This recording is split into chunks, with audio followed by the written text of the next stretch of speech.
R-T-E प्रवेश प्रक्रिया 2024-25साठी online अर्ज लवकरच सुरू होणार आहेत. त्याकरिता काही महत्त्वाची डॉक्युमेंट मी तुम्हाला सांगणार आहे. ती डॉक्युमेंट तुम्हाला अर्ज सुरू होण्याच्या अगोदर रेडी करून ठेवायची आहेत. तर चला मित्रांनो, पुढे व्हिडिओमध्ये जाणून घेऊया ती कोणती डॉक्युमेंट आहेत. त्यापूर्वी तुम्ही चॅनलवर पहिल्यांदा आला असाल तर चॅनलला सबस्क्राईब करून नोटिफिकेशन बेल ऑन करून ठेवा, जेणेकरून फॉर्म सुरू होताच तुम्हाला अपडेट मिळून जाईल. तर चला व्हिडिओ सुरू करूया. मित्रांनो, बघू शकता 2023-24साठी ज्या वेळेस आर-टीचे फॉर्म निघाले होते, हे जे PDF आहे तुम्ही बघू शकता. वर्ष 2023-24 म्हणजेच मागच्या वर्षीचे जे आर-टीचं प्रवेश प्रक्रिया सुरू होती, तर त्यावेळेची ही PDF आहे. यामध्ये तुम्ही वाचू शकता आर-टी-ई 25% ऑनलाईन प्रवेश प्रक्रिया. यासाठी प्रवेशाकरिता आवश्यक कागदपत्रे जे आहेत ते इथे यांनी दिलेली आहेत. तर त्यातील सगळ्यात पहिले टिप 1मध्ये यांनी दिलेलं आहे, आर-टी-ई 25% ऑनलाईन प्रवेशाकरिता लागणारे सर्व कागदपत्रे ही पालकांनी ऑनलाईन प्रवेश अर्ज भरण्याच्या अंतिम तारखेपूर्वीची असावीत. त्यानंतरची कागदपत्रे स्वीकारली जाणार नाहीत, याची नोंद घ्यावी. तर मित्रांनो, इथे काय सांगितलेलं आहे, तर जे काही तुमचे कागदपत्रे आहेत आणि फॉर्म भरण्याची शेवटची तारीख जी आहे, तर त्या शेवटच्या तारखेच्या आतमधील तुमचे सर्व कागदपत्रे जे आहेत ते पाहिजे आहेत. त्यानंतर बालकाचे आधार कार्ड, रहिवासी पुरावा आणि जन्मतारखेचा पुरावा ही कागदपत्रे आर-टी-ई प्रवेश पात्र सर्व बालकांकरिता आवश्यक आहेत. तर जे पण तुमचे बालक आहेत त्यांचं जर आर-टी-ई अंतर्गत प्रवेशासाठी पात्र ठरत आहेत, त्यांचा नंबर लागतो आहे, तर त्यांचं आधार कार्ड आणि रहिवासी पुरावा आणि जन्मतारखेचा पुरावा हे 3 महत्त्वाची कागदपत्रे तुम्हाला इथे लागणार आहेत. त्यानंतर तुम्ही खाली एक चार्ट बघू शकता. अनुक्रमणिकामध्ये पहिला पॉईंट आहे, त्यांनी तपशील काय सांगितलेला आहे आणि कागदपत्रांची सूची काय सांगितलेली आहे बघून घ्या. तर जे काही कास्टमध्ये येतात विद्यार्थी, तर त्यांच्यासाठी इथे जात संवर्ग दिलेला आहे. तर अनुसूचित जाती, अनुसूचित जमाती, विमुक्त जाती अ, भटक्या जाती ब, भटक्या जमाती क, भटक्या जमाती ड, इतर मागास OBC, विशेष मागास बालके SBC ही जी आहेत ही सर्व जात संवर्गातील विद्यार्थी आहेत. तर यांना काय आहे, तर यांना कास्ट सर्टिफिकेट कंपल्सरी आहे. तर कास्ट सर्टिफिकेट तुमचे बनवून घेणे, पालकाचे किंवा त्या बालकाचे दोघांपैकी एकाचे कास्ट सर्टिफिकेट बनवून घेणे आवश्यक आहे. त्यानंतर काही जे दिव्यांग बालके असतील त्यांना देखील त्यांची जी काही कागदपत्रे आहेत ती बनवून यांना इथे घ्यावी लागणार आहे. आता 1मध्ये अ बघूया. तर वंचित जात संवर्गातील जे काही बालक असतील तर त्यांचे प्रमाणपत्र, तर या ठिकाणी वडिलांचे किंवा बालकाचे प्रमाणपत्र इथे तुम्हाला लागणार आहे. तर उत्पन्नाच्या दाखल्याची आवश्यकता इथे राहणार नाही. जे वंचित जात संवर्गातील आहेत त्यांना इथे उत्पन्नाच्या दाखल्याची आवश्यकता लागणार नाही आहे, परंतु तहसीलदार किंवा उपजिल्हाधिकारी, उपविभागीय महसूल अधिकारी यांचे प्रमाणपत्र पालकाचा म्हणजेच वडिलांचा किंवा बालकाचा जातीचा दाखला आवश्यक असणार आहे. परराज्यातील जातीचे प्रमाणपत्र ग्राह्य धरण्यात येणार नाही. तर इथे तुम्ही हे लक्ष द्या, जे काही महाराष्ट्र राज्य सोडून बाहेर गावातून महाराष्ट्रामध्ये आलेले असतील आणि ते आर-टी-ईसाठी जर फॉर्म भरत असतील तर त्यांचे परराज्यातील जातीचे प्रमाणपत्र हे ग्राह्य धरण्यात येणार नाहीत आणि त्यांचा प्रवेश हा काय सक्सेस होणार नाही, तो रद्द करण्यात येणार. त्यानंतर दुसरा पॉईंट आहे दिव्यांग. दिव्यांग मुलांसाठी वैद्यकीय प्रमाणपत्र असल्याचा पुरावा. तर जिल्हा शल्यचिकित्सक, वैद्यकीय अधीक्षक, अधिसूचित जिल्हा शासकीय रुग्णालय यांचे 40% आणि त्यापेक्षा जास्त दिव्यांग असल्याचे प्रमाणपत्र हे तुम्हाला इथे द्यावे लागेल जर तुम्हाला दिव्यांग कॅटेगरीमधून फॉर्म भरायचा असेल. त्यानंतर HIV बाधित प्रभावित असल्यास आवश्यक कागदपत्रे. तर इथे देखील तुम्हाला जिल्हा शल्य चिकित्सक किंवा वैद्यकीय अधीक्षक किंवा अधिसूचित जिल्हा शासकीय रुग्णालय यांचे प्रमाणपत्र हे तुम्हाला रेडी करून ठेवायचे आहे.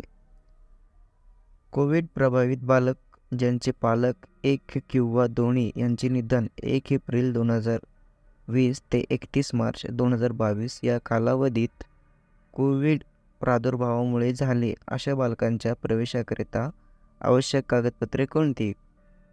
तर पुढे बघू शकता तुम्ही, जर ते बालक वंचित गटातील असेल आणि कोविड प्रभावित बालक ज्यांचे पालक एक किंवा दोन्ही यांचे निधन 1 एप्रिल 2020 ते 31 मार्च 2022 या काळात कोविडमुळे झाले असेल तर या बालकांचा समावेश यामध्ये करण्यात आलेला आहे. त्यामध्ये सक्षम प्राधिकारी यांनी निर्गमित केलेले संबंधित पालकाचे मृत्यूचे प्रमाणपत्र. आता जे काही बालक आहे ते यामध्ये पात्र होण्याकरिता त्यांना मृत्यू प्रमाणपत्र जे आहे त्याच्या पालकांचे ते इथे द्यावे लागणार आहे. त्यानंतर कोविड-19मुळे मृत्यू झाल्याने रुग्णालयाचे वैद्यकीय प्रमाणपत्र, medical certification of case of death form number 4 C rule 7. सदर मृत्यू कोविड-19 संबंधित असल्याबाबतचे प्रमाण हे शासकीय किंवा पालिका, नगरपालिका, महानगरपालिका, रुग्णालय अथवा ICMR नोंदणीकृत खाजगी रुग्णालय, प्रयोगशाळा यांचा अहवाल यापैकी एक डॉक्युमेंट तुम्हाला इथे रेडी करून ठेवायचे आहे.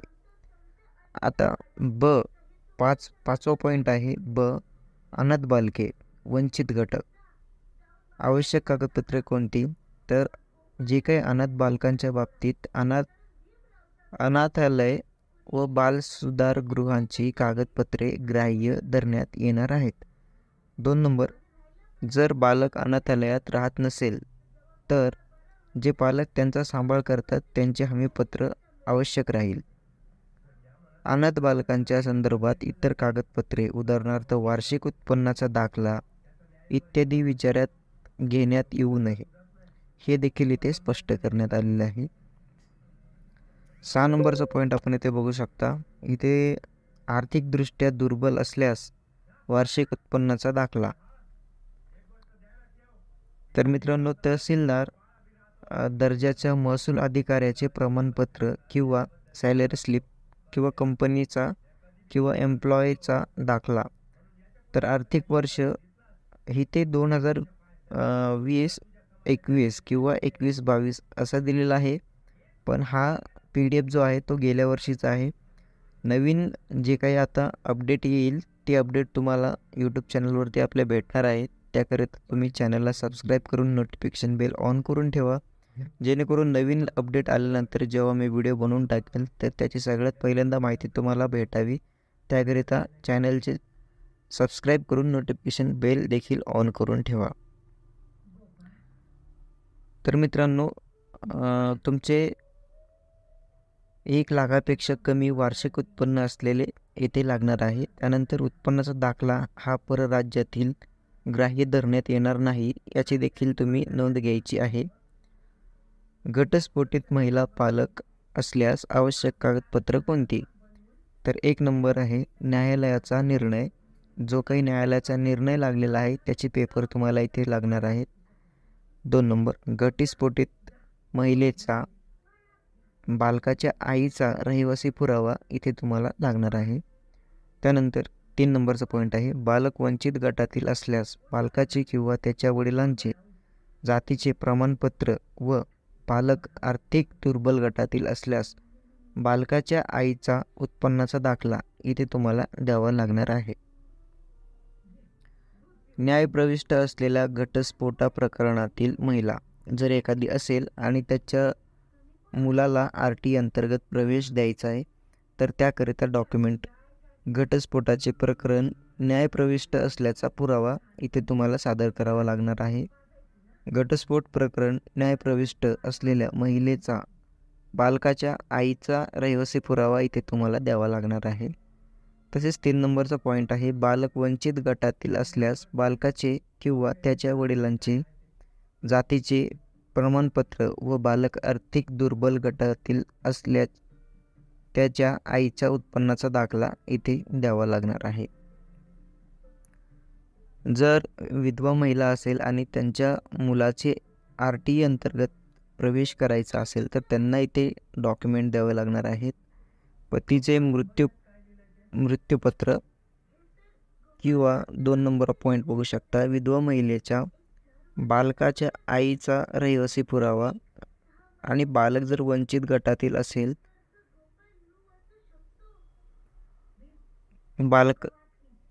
बालकाचे किंवा त्याच्या वडिलांचे जातीचे प्रमाणपत्र व बालक आर्थिक दुर्बल गटातील असल्यास बालकाच्या आईचा उत्पन्नाचा दाखला इथे आपल्याला द्यायचा आहे. आधार कार्ड वंचित व आर्थिक दृष्ट्या दुर्बल घटकातील सर्व प्रवेश पात्र पालकांकरिता आवश्यक आहे. त्यानंतर जन्मतारखेचा पुरावा,